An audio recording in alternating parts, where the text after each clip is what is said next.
everyone, bonjour, and welcome to Travels Around My Bedroom number 35.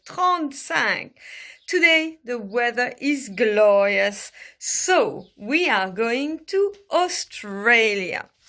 I went to Australia just after my 2 weeks in India, and that was as part of, make sure it's straight, part of the trip that I was convinced to go on to when I left Lithuania, between moving out of Lithuania and moving to the UK. That famous trip where my ex-boyfriend Lars took me and actually really opened my eyes to a world that I had never known existed. So I'm incredibly thankful to him for having done that. So we left India and then went to New Zealand and then went to Australia. So I'll talk about New Zealand on another day. We spent 6 weeks in New Zealand, but we also spent a month in Australia. And oh my God, it was such an incredible trip. French people are nuts about deserts. Deserts. So when I got to cross Australia, that was just amazing. But I was looking for my photo album to try to put in pictures some of the things that we did together. Could not find it because it's in one box, but I came upon this. Now, I very rarely write travel journals, which is a shame. So actually what I'm doing really enables me to go back into the memories. And what I found with this little notebook where I wrote where we went and how much money we spent on petrol every single day. So we arrived in Sydney and then we took a small car, and went to the Great Ocean Road, and then went all the way to the coast, and then back to Alice Springs and visited Uluru. And we wanted to then cross all the way, and we couldn't because there was a hurricane. So we had to drive back the same way, which was a real shame. But you know, it's an opportunity to actually go back, yes, and do that trip. I really want to go back to Australia. And I just thought, okay, I'll read some of the things. And there are a couple of things that I had completely and utterly forgotten about. But when we started driving, we stopped at an animal hospital, a rescue center. And I met my first wombat. I never knew that wombats existed. They looked like fat, beautiful rats. And I took the wombat in my arms.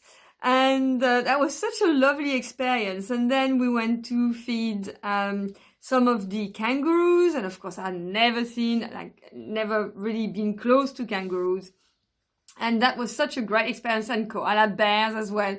There is nothing softer than a koala bear. It was just so nice to be touching it. So I actually think that on reflection, this was not the most responsible thing to do. I wouldn't do that again unless I knew that I wasn't really impacting on the life of the animal. Because I'm much more aware of what's responsible behavior and what's not responsible behavior around animals now. But that still, it was, you know, you don't know and you learn. So for me, one of the things that was really amazing was the Great Ocean Road and to see the 12 Apostles. Beautiful thing. And then we drove up. And we drove, and I had never, ever felt such a sense of distance and of emptiness as I had in Australia. It was amazing. First of all, it was amazing that you could drive as quickly as you wanted. And also the fact that it was just a straight road, and you would see these massive trucks where they were carrying caravans and houses, like in a long convoy. And it's just, again, all these kind of things. I think when you're from the States, you're used to that, but not when you're from Europe. It was just mind blowing. And when we arrived in, so on the way, we stopped in a place called Cooper Pedy. And in Cooper Pedy, it's a mining town, and everyone lives on the ground. So it's kind of like really hobbit. So we stayed in a guest house that felt very much like that. But we also went to meet the original Crocodile Dundee. So the original Crocodile Dundee is actually called Baron Arvid von Blumenthal. And he is from Latvia. So we looked for him, found him, and we knew from the Lonely Planet that we were using that you had to bring alcohol to kind of be able to enjoy his company. He lived in his cave or grotto that he had decorated. So we went to see that, like a little bit of a museum. I think he had enjoyed a very, how can I say, a very busy nightlife when he was young. When we met him, he wasn't that young anymore. And he had pictures of himself, killing crocodiles and going out in the bush. So it was, we just basically got drunk with him, drinking the most vile of sweet cherry wine. But it was a fabulous experience, especially since we had just left Lithuania. So to find out that the original Crocodile Dundee was actually from Latvia made me feel a little bit like I was back at home in a way. So we continued our travels and arrived in Uluru. And one thing that I didn't know when you arrive in Uluru is the flies. So I found this, yes, which is what we had in order. I've got Lars's one as well. I didn't know. It's the first time that I unfold this since I've been there. And so we bought this, and you have this net thing that you put over your head in order to stop the flies from coming into your ears, because they're attracted by all the cavities, the holes. So the ears, the nose, the mouth. And we went on a tour. Hold on, I'm going to put that up though. We went on a tour of Uluru. And I have to say, it was so interesting. I had no idea. And it was led by an Aborigine. And we were told about all the different places that they had in the rock that were used for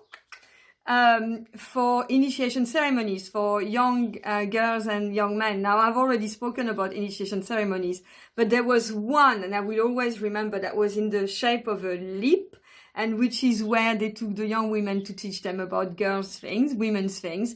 And I remember as well learning about all the different ways that the rock had been created and all the legends. And it was so like it was real, because you could see a dog paws, I think that's called. And you can see a snake as well coming through. You could really imagine those two little gods taking clay and then creating the rock. And I just love when you go to places and you can dream and you can see the legends and the dreams coming alive, because they are incrusted into the landscape, yes, or into the life of people. I find that really, really fascinating. So the other thing that and the place actually, so I loved going to Uluru, but the place that really surprised me were the Olgas next to Uluru. Now that was also fascinating, and the lighting was just really, really, really amazing. So we'd also, which was totally crazy, didn't expect that, went on a camel safari, because they have camel farms there. So my camel was called Heidi, and it was just again, like when you find things that you would never imagine exist in one country, and camels were the last thing that I would expect to see in Australia. And what I learned is that they grow or they rear the camels from the Middle East in order to race, because the camels of Australia are much stronger than any other camels. So, and from the story, if I well remember, the English came with horses and camels, and they went into the desert. They got lost. They started to starve, and they freed the camel, and they kept their horses. English being English, yes. French would have kept the horses and eaten the horses. But actually, I don't know, maybe they did that. But being British, I don't think they did.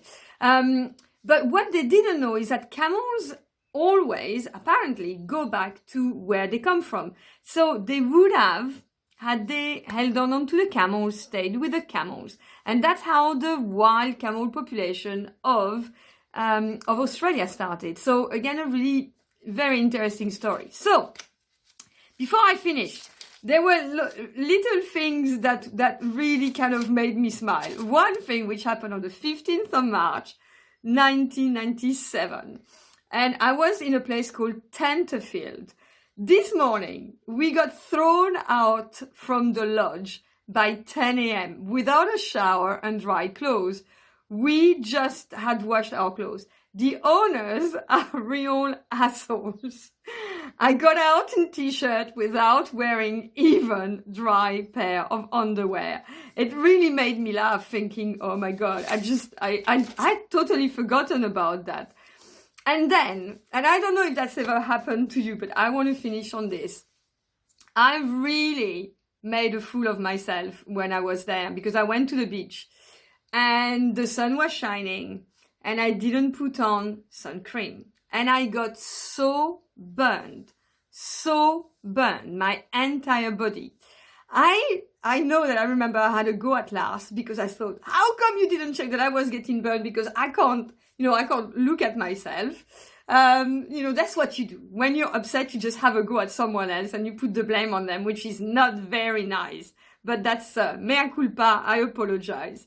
And I was so burned that I couldn't sleep, actually. So in the place where we went, at the hostel where we went, they made me a bath, and then they put, and I've got this, it's a bush thing, where you make a mixture of mint tea, lemon in a cold bath to heal your sunburn. And that didn't actually work at all. I was in pain. To the extent that on the way, so we were in Lismore, we had to go to Crafton. That's what I wrote.